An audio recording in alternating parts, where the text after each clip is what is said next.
a lot of what you said, and I say this to my kids all the time, and share it with young people when I can,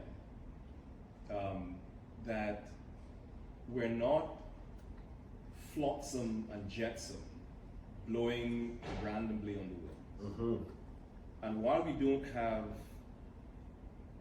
have the ability to entirely control our destiny, we do have the ability to write our own stories. Yes. We have a lot more agency in determining where we end up than we tend to give ourselves credit for. Agreed.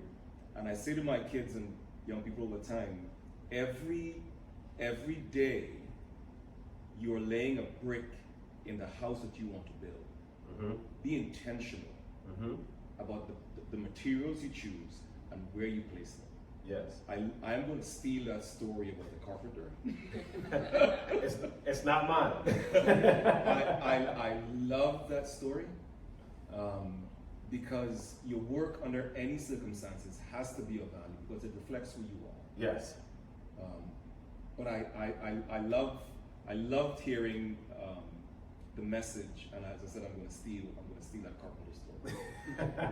Thank you. Yes, I love moral stories. I love parables. I love teaching from them. Another great story, just really quick, is there's a story about a lumberjack whose business starts to decline, and he's confused as to why his business declines. And long story short, he finds out that his business declines because he refused to sharpen his axe. And so, as the moral of that story is that if you want to not decline, you got to sharpen your axe. Mm-hmm.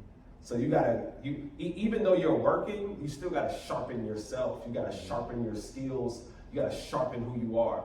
And what that looks like on a daily basis, you got to decide what that looks like on a daily basis. For me, that's reading, that's podcasts. I mean, I'm listening to audiobooks the whole way up here. On the way back, I'm listening to audiobooks again, because the more I found that the more information that I have, the more valuable I become, and the more I can assist other people with their journeys. Mm-hmm. And so that's as staff, as leaders, I think that's what our role and our responsibility is we have to be the ones to assist people as they're on their journey.